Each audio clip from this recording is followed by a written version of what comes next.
चुनाव की तारीखों का ऐलान हो चुका है। सभी पार्टियां अपनी अपनी तैयारियों में जोरों शोरों से जुटी हुई है। एनडीए ने भी इस बार 400 पार का नारा दे दिया है।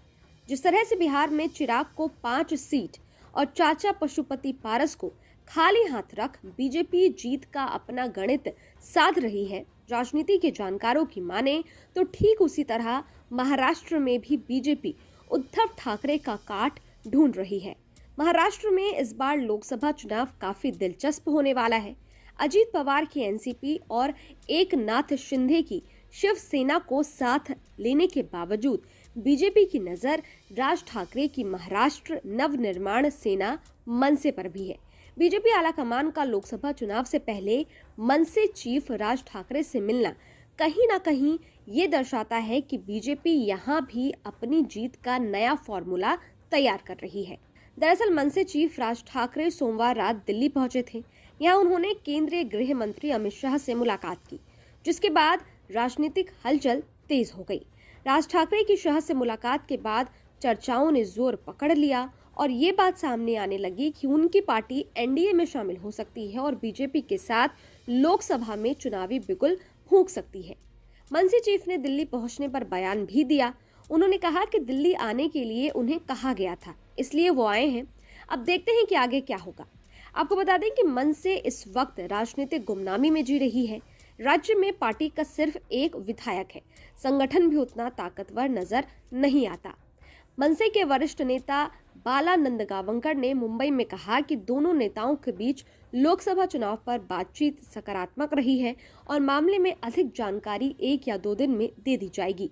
सूत्रों का कहना है कि मनसे महाराष्ट्र में लोकसभा की 3 सीटें चाह रही हैं, दक्षिण मुंबई, शिरडी और नासिक।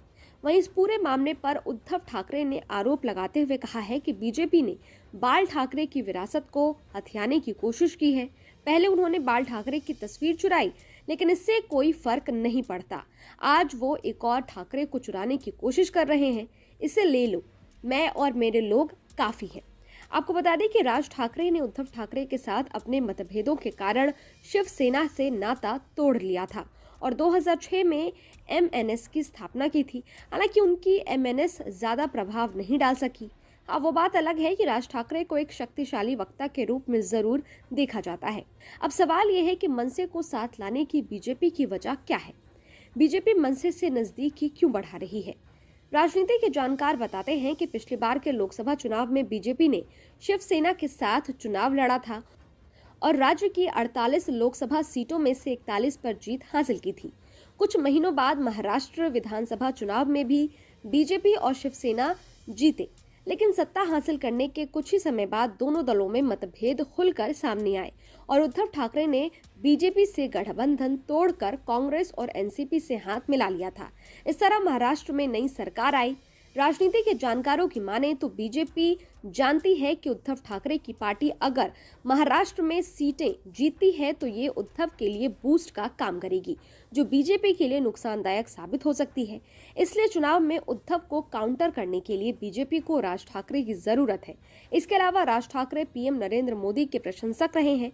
राज ठाकरे कई मौकों पर बीजेपी और पीएम मोदी की तारीफ करते रहे हैं। बीजेपी और राज ठाकरे समान विचारधारा वाले दल हैं, ऐसे में उनका साथ आना आश्चर्य की बात तो नहीं है। बीजेपी को लगता है कि शिवसेना के प्रति मजबूत आस्था रखने वाले कोर मराठा वोटर अभी भी उद्धव को समर्थन करते हैं। शिंदे के पाला बदलने के बावजूद उद्धव उतने कमजोर नहीं हुए हैं। ऐसे में अगर राज ठाकरे जैसा चेहरा एनडीए में मिल जाता है तो महाराष्ट्र में बीजेपी अपना गणित साध सकती है। हालांकि अजीत और शिंदे दोनों बीजेपी के साथ गठबंधन में हैं, बावजूद इसके बीजेपी राज ठाकरे को भी साथ लाना चाह रही है।